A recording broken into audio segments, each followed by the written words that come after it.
Rádio Bandeirantes, nas eleições 2020. Agora, 9h20 aqui no Jornal Gente da Rádio Bandeirantes. A gente segue na nossa série de entrevistas com os pré-candidatos à Prefeitura de São Paulo. Lembrando ao nosso ouvinte que o ponto de partida, o primeiro dos debates, como sempre, aqui na tela da Band, também na Rádio Bandeirantes, no dia 17 de setembro. E hoje a nossa convidada é a pré-candidata à Prefeitura de São Paulo pelo PSL, a deputada Joyce Hasselmann. Deputada, bom dia, obrigada por falar conosco. Olá, bom dia para você, bom dia a todos, é um prazer. Muito obrigada. Deputada que fala conosco também em áudio e vídeo no YouTube, no Facebook da Rádio Bandeirantes. Deputada, queria começar perguntando para a senhora sobre o fato político relacionado a eleições municipais desta manhã. Há instantes, o presidente Jair Bolsonaro, no Twitter, escreveu o seguinte: decidi não participar no primeiro turno nas eleições para prefeitos em todo o Brasil. Tenho muito trabalho na presidência e isso tomaria o meu tempo. Continuamos a viabilizar a criação do Aliança. Temos também conversado com 3 outros partidos para o caso de não concretizar a tempo o Aliança. Nessa segunda hipótese, de ambos os lados se impõem condições para essa filiação. Isso também decidi que somente poderia acontecer em 2021. E tem gente dizendo que o presidente Jair Bolsonaro, como cláusula necessária para voltar para o PSL, espera a saída da senhora do partido. Como é que a senhora vê isso? Isso é verdade, não é? O que a senhora pode falar para o nosso ouvinte a respeito disso? Bom, vamos lá, vamos por parte. Primeira decisão do presidente da República de não participar das eleições municipais é uma decisão correta. O presidente da República não tem, de fato, que meter o nariz em eleição municipal. O que ele tem que fazer é cuidar do Brasil. Ele foi eleito para isso. Ele não foi eleito para ser cabo eleitoral em cidade nenhuma, em capital nenhuma, em estado nenhum. Ele foi eleito para cuidar do povo brasileiro. Ponto. Foi para isso que eu trabalhei pelo presidente da República, que peguei ele pela mão, que rodei o Brasil, que fui a primeira mulher com alguma expressão a de fato apoiar a candidatura dele. Foi para isso que eu liderei o governo dele no primeiro ano, e é para isso que o presidente está lá. Então, tá correto. Certinho o presidente da República, joinha para o Jair Bolsonaro. Em relação a ele dizer que, para voltar para o PSL, a condição dele é que eu, eventualmente, fosse afastada, se isso for verdade, mostra um caráter mais do que duvidoso do presidente, porque eu sou a mulher que mais o ajudou, né? Tanto na campanha quanto no governo. Até que houve um rompimento por conta dos filhos, inclusive um investigado e que pode ser preso a qualquer momento. Se não for preso agora, vai ser preso depois que o presidente deixar a presidência da República, porque há uma superproteção em cima do senador Flávio Bolsonaro, mas ele é acusado e tem todas as provas pelas investigações de crime de corrupção. Rachadinha é eufemismo para ladroagem. Rachadinha não é você pegar, olha aqui, ó, você me dá um dinheirinho voluntário, como algumas pessoas querem fazer crer. Não, é roubo do dinheiro público. Eu fui eleita com uma bandeira de combate à corrupção. E permaneço com as minhas bandeiras de combate à corrupção, Estado menor, menos imposto para o cidadão, serviços públicos mais eficientes. Quem se afastou um pouquinho disso, por conta dos filhos, foi o presidente. Agora, veja, o PSL não convidou o presidente para voltar. Ele está se colocando numa situação, assim, como se fosse a noiva. E não é, me desculpe, com todo o respeito que eu tenho ao presidente, ainda guardo um carinho por ele, apesar das nossas diferenças em relação ao combate à corrupção e à forma de gestão do país. Mas ninguém convidou o presidente para voltar. Não houve sequer um ensaio do PSL, dizendo nem um aceno, nem uma piscadinha assim, nem dizer, presidente, vem cá, vem, volta. Não, a gente não convidou, foi ele que se convidou.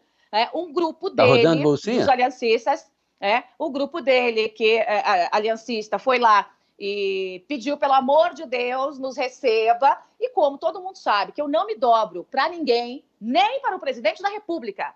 Eu não me dobro para ninguém. Eu só me dobro para a verdade. Eu não me dobro para absolutamente ninguém. Acho que interrompeu aí um pouquinho. Eu só me dobro para a verdade. Então, eles ficam com um pouquinho de medinho, porque sabem que eu não vou compactuar com nada errado. E acabou. A lei é para todos, como eu sempre defendi. Então, esse é o cenário. Ninguém foi atrás do presidente, ninguém pediu para ele voltar. Ele que se assanhou lá que queria voltar. E eu disse o seguinte, se for voltar para construir, se for voltar mostrando os erros que ele cometeu, repactuando esse combate à corrupção, se for voltar admitindo que realmente ele atacou as pessoas mais leais a ele, como eu, por exemplo, eu vou recebê-lo de braços abertos, porque as pessoas erram. Eu erro, você erra, o presidente erra. O legal é você aprender com o erro, admitir que errou, consertar né, aquilo que foi quebrado, né, e o presidente pode tentar fazer isso, e aí tudo bem, a gente conversa, mas dentro da regra da legalidade e da moralidade. Eu não passo a mão na cabeça de bandido. Não interessa se o bandido é da esquerda, da direita, se é do centro, não me interessa. Então, esse é o cenário. Deputada, bom dia. Sérgio Amaral, aqui de Brasília. Bom dia, deputada, Sérgio. a senhora é candidata a administrar a maior cidade do país, que tem uma população maior do que a Bolívia, por exemplo. É muito maior do que a do Paraguai e do Uruguai, por exemplo. E dentro da nossa estrutura de tributos, da nossa estrutura hoje administrativa e financeira do poder público, tanto os estados como os municípios, mesmo municípios como São Paulo, um dos mais ricos do país, dependem muito também do governo federal. Como é que a senhora pretende administrar a cidade sem apoio? Porque tudo que a senhora falou aí até agora mostra que a senhora deixou a porta aberta, mas mostra que essa reconciliação com o presidente não vai ser muito fácil, né? Eu não preciso me reconciliar com o presidente para administrar muito bem São Paulo, viu, Sérgio? O que a gente tem é que ter uma política de boa vizinhança. E veja, se eu conseguir liderar o governo Bolsonaro, e vejo o que era o governo Bolsonaro logo no início, um governo que assustava muito o parlamento, um governo que assustava muito o STF, um governo que assustava muito o STJ, as instituições democráticas. Eu, uma deputada de primeiro mandato, né, que assumia a liderança do Congresso, não é da Câmara, não. Congresso é Câmara mais Senado. Trabalhando com aqueles barões da política, os tubarões da política, gente boa e gente ruim, gente decente, gente corrupta, trabalhando com direita, centro, esquerda e com gente que nem sabe o que é, eu consegui entregar tudo para o governo Bolsonaro. E com votos, algumas votações unânimes. Eu consegui votações unânimes até de partidos da extrema esquerda. Quando aprovei para o presidente um projeto, por exemplo, que jogou no colo dele 248 bilhões de reais para ele pagar BPC, para pagar Bolsa Família, para pagar uma série de benefícios sociais, que ele não poderia pagar, ele teria que pedalar, e se pedalasse, ele sofreria um processo de impeachment como Dilma fez. E isso está público, na internet, absolutamente público. Eu consegui aprovar esses projetos para o governo com unanimidade. Por quê? Porque quando você dialoga com transparência, quando você dialoga com clareza e querendo o bem do povo, não é possível que nós coloquemos qualquer divergência ou mesmo ideologia à frente disso. Então, eu vou conversar, sim, com o presidente da República, porque, apesar de nós termos esse afastamento por conta dos filhos, eu devo muito a ele e ele deve muito a mim. E ele sabe disso. Vou conversar, sim, vou bater na porta, sim, vou bater na porta do governador, vou bater na porta do capital estrangeiro. E São Paulo tem um orçamento que é um orçamento gigantesco, um orçamento...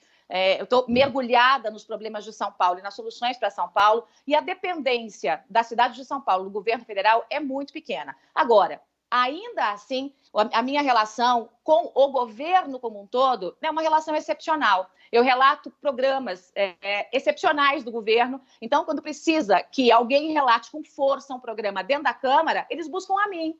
A equipe econômica busca a mim, apesar de haver essa rusga entre nós por conta do combate à corrupção que não aconteceu no governo como eu gostaria.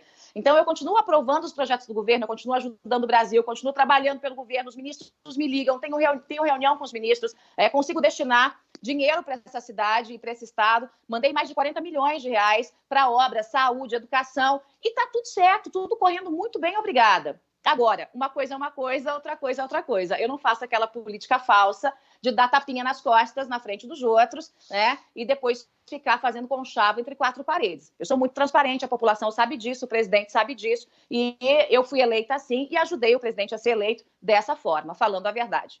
Deputada Joyce Hasselmann... Vai aí, Sérgio. Só para saber, dessa vez, a senhora acha que a eleição municipal, que sempre é dominada por temas locais, ela pode ser inundada também, atropelada por temas mais nacionais, mais abrangentes?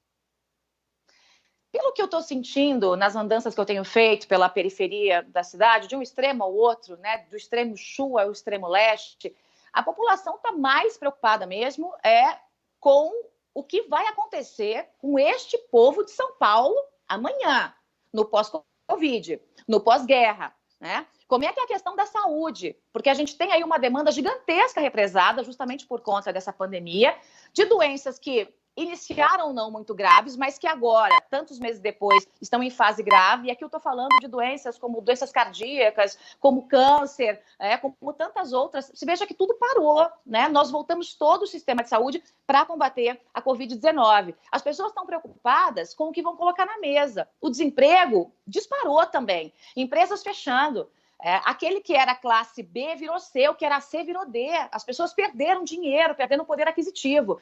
Então, eu vejo que a população de São Paulo, desses brasileiros todos, gente que veio de todos os cantos do país e do mundo, essa população está preocupada em seguir a vida, em sobreviver, que a prefeitura não fique criando dificuldade para vender facilidade, como acontece hoje. Eu acho que os temas nacionais, claro que serão discutidos, mas eles vão passar mais na margem desse processo. Né? O que a população quer mesmo é resgatar essa cidade. Há muita insatisfação com muitos temas, né? Com o caos da cidade, com o trânsito, com o transporte, com saúde. Então, é muito mais local essa preocupação. Agora, quando eu digo local, eu não digo bairrista. São coisas totalmente diferentes. Porque São Paulo é um país. Ela tem características de um país. Tem IDH, que se equivale em algumas regiões a IDHs africanos, e tem IDH como se nós tivéssemos em algumas regiões em Manhattan, né? Então, é uma cidade que tem muita desigualdade, que precisa ser tratada com muita seriedade e com muita coragem para que a gente rompa uma série, né, de problemas causados pela omissão, covardia, falta de gestão, associação ao crime. Então, essa coragem, essa força eu tenho, mas eu sinto realmente que a população está mais interessada com o problema do quintal da sua casa do que com as grandes discussões nacionais, e a população está correta nisso. Agora, a deputada Joyce Hasselmann, falando então no quintal da casa, e acho que a pandemia vai ser o assunto mais presente na campanha eleitoral agora de 2020. Como a senhora viu a atuação da atual prefeitura no trato da pandemia? O que a senhora faria igual, o que a senhora faria diferente? Olha, eu sempre repito para que as pessoas entendam que eu não misturo a questão pessoal com a questão política. Eu acho o prefeito um bom menino, mas como prefeito foi uma nulidade, permanece sendo uma nulidade. Tudo que ele fez foi a reboque do governo do estado, né? Então acabou que deu aquela sensação de até que fez alguma coisa, mas quando você começa a entrar um pouquinho dentro desse olho do furacão da pandemia, você vê que o que o prefeito fez foi deixar chover, né, no teto do hospital de campanha, né, do IMB. O prefeito não conseguiu resolver problemas importantes da cidade. Logo no início da pandemia, quando deveria ter sido mais rígido, né, ele colocou aquele mega rodízio, quer dizer, uma ideia de jirico, colocando as pessoas para se aglomerar no transporte coletivo, mas ao mesmo tempo que ele empurrava as pessoas para o transporte coletivo, ele colocava menos ônibus nas ruas. É uma coisa surreal. Qualquer criança consegue entender que isso não ia dar certo, tanto que não deu. E agora, na fase em que a gente está flexibilizando algumas coisas, também erra o prefeito Bruno Covas, porque o prefeito está castigando duramente quem mais produz nessa cidade, o setor de serviços, o setor de comércio. Você veja que você vai num restaurante em São Paulo, né, e a partir de 9h30 da noite, os garçons começam a ficar desesperados. Eu estou acompanhando isso, desesperados. Eu tive na semana passada num restaurante, quando foi 9h30, o garçom veio e falou assim, olha, a gente precisa ir embora porque vamos lacrar o restaurante. Se passar de 10 horas, 10h01, o prefeito fecha o restaurante, como ele fechou tantos restaurantes em São Paulo. Por quê? Porque o fiscal passou 10h10, tinha pessoas dentro do estabelecimento comercial, né, e a ordem era para fechar às 10 horas. Como é que entra um cliente às 9 horas e você tem que jogar para fora ele às 10? O que mudaria se o prefeito determinasse apenas que a cozinha fosse fechada? Mas aquele que já entrou até às 10 horas, termine a sua refeição, né? Isso faz com que as mesas não girem nos restaurantes, por exemplo, e nos bares. Quer dizer, quem entra ali faz sua refeição e vai embora, não tem uma segunda leva, né? E com isso, obviamente, o lucro é muito menor, ou o prejuízo é maior desses restaurantes, e gera demissão. Então, a Covid não vai pegar ninguém até as 10, mas 10h01 pega. É assim que o Bruno Covas está fazendo. 10h01 vai pegar todo mundo. Até as 10 a Covid está de folga. Então, são coisas muito simples, né, de você sair um pouco do cangote das pessoas que produzem. E a prefeitura, o Bruno Covas é aquele PSDB de esquerda, né? Ele não está longe de ser centro, é esquerda mesmo, né? Esquerda pintadinha ali com as cores do PSDB. E isso tem realmente prejudicado muito. Eu tenho conversado muito com esse setor de serviços, né, que oferece serviços em São Paulo. Está todo mundo muito preocupado, porque houve uma queda brutal na arrecadação, e isso vai refletir também nos cofres da prefeitura. Não é inteligente do ponto de vista econômico para a população e não é inteligente do ponto de vista público da prefeitura, porque a arrecadação vai diminuir. É óbvio, as pessoas vão entrar na inadimplência, porque elas não estão conseguindo nem pagar as contas. Então, o prefeito errou quando não foi firme o suficiente e erra agora, né? Quando tem que, de fato, deixar as pessoas trabalharem e produzirem em São Paulo. Com regras, sim. Álcool gel, sim. Com máscara, sim. Mas deixa São Paulo trabalhar. Queria agradecer à deputada Joyce Hasselmann, do PSL, pré-candidata do partido à Prefeitura de São Paulo, nessa série de entrevistas aqui que nós estamos fazendo no Jornal Gente com os pré-candidatos. Já passaram pelos nossos microfones Márcio França, Gilmar Tato, Andréa Matarazzo, hoje a deputada Joyce Hasselmann. Segunda-feira é a vez do pré-candidato Guilherme Boulos. Você acompanha os passos da campanha eleitoral aqui na Rádio Bandeirantes. E claro, deputada, a gente conta com a senhora aqui no dia 17, no debate da Band, o debate que abre a campanha 17 de setembro, na tela da Band, também aqui na Rádio Bandeirantes, certo? Vai ser animado. Muito obrigada, viu? Obrigada. Um ótimo dia a todos vocês. São Paulo merece mais. Bom dia.